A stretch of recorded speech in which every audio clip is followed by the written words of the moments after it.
Welcome to Sunfeast channel. First time பார்க்குறீங்களா? மறக்காமல் subscribe பண்ணிக்கோங்க, பக்கத்தில் பில் பண்ணி தட்டிக்கோங்க. இன்றைக்கி ஒரு அருமையான நான்வெஜ் ரெசிபி தான். அப்படியே பார்க்கவே எச்சு ஊறுது. ஸோ நண்டு கிரேவி எப்படி செய்யணும் பார்க்க போகிறோம். நண்டு குருமான்னு சொல்லலாம். அதாவது ரொம்ப எப்பயுமே ஒரே மாதிரி நண்டை நல்லா காரமாக ஸ்பைஸியாக செய்யாமல் இந்த மாதிரி கொஞ்சம் ஸ்பைசிஸ்லாம் கம்மி பண்ணி காரம் இல்லாமல் கொஞ்சம் குழந்தைங்களும் சாப்பிட்ற மாதிரி எப்படி இந்த குருமா ரெடி பண்ணலான்னு தான் பார்க்க போகிறோம். பாருங்கள், ஆறுனதுக்கப்புறம் நல்லா அந்த குழம்பு திக்காயிடுச்சு. நல்லா சுட சுட சாதத்தில் நண்டு கிரேவியை போட்டு சாப்பிட்டோன்னா செம்மையாக இருக்குங்க. வாயிலே வச்சு ஊறுது பார்க்க. ஸோ இந்த நண்டு குருமா எப்படி செய்யலான்னு தான் பார்க்க போகிறோம். வாங்க வீடியோக்குள்ளார போகலாம். அதுக்கு நண்டு நல்லா க்ளீன் பண்ணி அது உள்ளதெல்லாம் எடுத்துகிட்டு அந்த போர்டெல்லாம் எடுத்துட்டு நல்லா வாஷ் பண்ணி மஞ்சள் உப்புலாம் போட்டு கழுவி நல்லா க்ளீன் பண்ணி வச்சுக்கோங்க.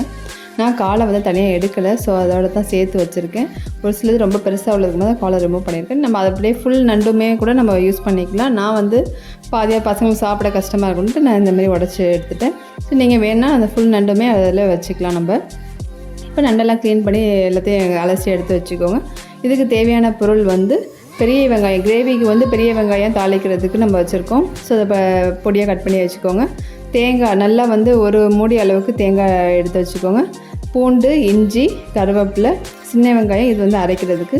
காரத்துக்கு நம்ம வேறு எதுவும் போடல, பச்சை மிளகாய் மட்டும் தான் போட்டிருக்கோம். 4 பச்சை மிளகாய் போட்டிருக்கோம். உங்களுக்கு காரம் கூட வேணும்னா நீங்கள் கூட்டு இன்னும் அதிகமாகவே போட்டுக்கலாம்.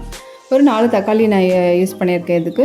இப்போ இந்த குருமா நம்மளுக்கு குருமா நான் கொஞ்சம் கிடைக்கணுங்கிறதுக்காக தான் அந்த தேங்காய்லாம் அந்த மசாலாலாம் அதிகமாக போட்டிருக்கேன். இப்போ மிக்ஸி ஜாரில் தேங்காய், பச்சை மிளகாய், இஞ்சி, பூண்டு நம்ம எடுத்து வச்சுருக்க சின்ன வெங்காயம், அதில் கொஞ்சம் பெருஞ்சீரகம் ஆட் பண்ணிக்கோங்க. பெருஞ்சீரகம் போட்டு அது செய்கிறப்ப தான் வாசனையும் நல்லாயிருக்கும். இப்போ என்னது, 1 ஸ்பூன் மிளகு, 1 ஸ்பூன் சீரகம். நம்ம ஸ்பைசி ரொம்ப சேர்க்கலை, அதனால் 1 ஸ்பூன் அளவு தான் போட்டிருக்கோம். நீங்கள் காரம் கூட தான் வேணும் அப்படின்னா இந்த டேஸ்ட்டில் கூட வச்சு சாப்பிட்ணும் அப்படின்னா நீங்கள் செஞ்சுக்கலாம். இப்போ அதை லைட்டாக ட்ரை ரோஸ்ட் பண்ணி எடுத்துக்கோங்க. வாசம் வர அளவுக்கு ட்ரை ரோஸ்ட் பண்ணிவிட்டு நம்ம மிக்ஸி ஜாரில் அதை மாற்றிக்கலாம். இப்போ இந்த மிளகு, சீரகம் அதெல்லாம் ஆட் பண்ணி அதில் மிக்ஸி ஜாரில் மாற்றிக்கோங்க. அதோடு சேர்த்து நம்ம கொஞ்சோண்டு கல்பாசி, அவ்வளோதான். எல்லாத்தையும் சேர்த்து நல்லா ஃபைனாக ஃபஸ்ட்டு அரைச்சிருங்க. இதை முதல்ல அரைச்சிட்டு அதுக்கப்புறம் நம்ம தக்காளி ஆட் பண்ணி அரைங்க. ஃபஸ்ட்டே தக்காளி ஆட் பண்ணணுன்னா தேங்காய் சரியாக அரைப்படாது. ஸோ நம்ம எடுத்து வச்சுருக்க எல்லா தக்காளியுமே ஆட் பண்ணி நைஸாக அரைச்சி எடுத்து வச்சுக்கோங்க. இப்போ அடுப்பில் எண்ணெய் பேன் வச்சுக்கோங்க. வச்சுட்டு நான் நல்லெண்ணெய் யூஸ் பண்ணியிருக்கேன். உங்களுக்கு எந்த எண்ணெய் வேணாலும் நீங்கள் யூஸ் பண்ணிக்கலாம். இல்லை நல்லெண்ணெய் பாதி வேறு ரீஃபைண்ட் ஆயில் அந்த மாதிரி இருந்துச்சுன்னா அது பாதி நீங்கள் ஊற்றிக்கலாம்.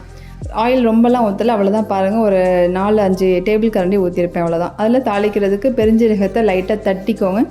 தட்டிட்டு போட்டால் நல்லா வாசனை நல்லாயிருக்கும். சின்ன ஒரு பட்டை துண்டு, பிரிஞ்சி இலை, கருவேப்பிலை, நம்ம கட் பண்ணி வச்சுருக்க அந்த பெரிய வெங்காயம் கட் பண்ணி வச்சுருந்தா பார்த்தீங்களா கிரேவிக்கு.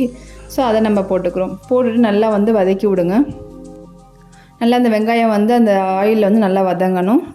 வதங்கினதுக்கப்புறம் தான் நம்ம அடுத்த ஐட்டம்னு நம்ம ஆட் பண்ண போகிறோம். இப்போ நல்லா வெங்காயம் வதங்கினதுக்கப்புறம் கொஞ்சோண்டு மஞ்சத்தூள் ஆட் பண்ணிக்கோங்க. அதோட சேர்த்து நல்லா ஆட் பண்ணி நல்லா வதக்கி விடுங்க. நண்டு கிரேவி எப்பயும் ஒரே மாதிரி ஸ்பைஸியாக செய்யாமல் இந்த மாதிரி ட்ரை பண்ணி பாருங்கள். நானே இதை ஃபஸ்ட் டைம் தான் ட்ரை பண்ணி பார்த்தேன். டேஸ்ட் நல்லா சூப்பராக இருந்துச்சு. எல்லாருமே ரொம்ப ஸ்பைஸியாக இல்லாமல் சாப்பிட்றதுக்கு நல்லா இதாக இருந்துச்சு. நண்டு குருமா நம்ம தோசை, சுட சுட சாதம், இட்லி எல்லாத்துக்குமே நம்ம இந்த அந்த குருமா தொக்கை நம்ம போட்டு சாப்பிட்லாம், நல்லாயிருக்கும். இப்போ வெங்காயம் நல்லா ஓரளவு வதங்கினதுக்கப்புறம் நம்ம அரைச்சி வச்சுருக்க அந்த மசாலா எல்லாத்தையுமே நம்ம அதில் ஊற்றிடுங்க. இதில் நம்ம வேறு எந்த மிளகு பவுடர்லாம் எதுவுமே சேர்க்கலை. ஸோ பச்சை மிளகாய் மட்டும்தான் காரத்துக்கு சேர்த்துருக்கோம். ஸோ இதை ஊற்றினதுக்கப்புறம் நல்லா ஒரு 2-3 தடவை வதக்கி விட்டுக்கோங்க. வதக்கி விட்டுட்டு நம்ம அலசி வச்சுருக்க அந்த நண்டையும் அதில் ஆட் பண்ணிக்கோங்க. நண்டை ஆட் பண்ணிவிட்டு கிரேவிக்கு தேவையான அளவு உப்பையும் ஆட் பண்ணிக்கோங்க. உப்பையும் ஆட் பண்ணிவிட்டு அந்த மசாலாவோட நல்லா பரட்டி விடுங்க. நல்லா அந்த நண்டும் மசாலாவும் நல்லா பரட்டி விட்டு எடுங்க. நண்டு சீக்கிரமாகவே வெந்துடும். ஸோ ரொம்ப நேரம் ஆகாது. ஸோ நம்ம மசாலா அதனால் முன்னாடியே ஒரு 5 மினிட்ஸ் நல்லா மசாலா வதக்கினதுக்கப்புறம் நம்ம நண்டு போடுறோம். ஸோ நல்லா பரட்டி விட்டுட்டு இப்போ கிரேவிக்கு தகுந்த மாதிரி தண்ணி ஊற்றிக்கோங்க. நல்லா தண்ணி ஊற்றி உப்பெல்லாம் கரெக்டாக இருக்கான்னு பார்த்துக்கோங்க. பார்த்துட்டு இந்த அளவுக்கு நான் தண்ணி ஊற்றியிருக்கேன். கரெக்டாக அந்த நண்டெல்லாம் மூழ்கிற அளவுக்கு கரெக்டாக இருந்துச்சு. அப்போ தான் நம்மளுக்கு கொதித்து வரப்போ கொஞ்சமாவது அந்த கிரேவி நம்மளுக்கு கிடைக்கும். ரொம்ப தண்ணி ஊற்றினா தண்ணியாக இருக்கும். ஸோ அதனால் நம்ம தேங்காய் கொஞ்சம் இதில் அதிகமாக ஆட் பண்ணியிருக்கோம்.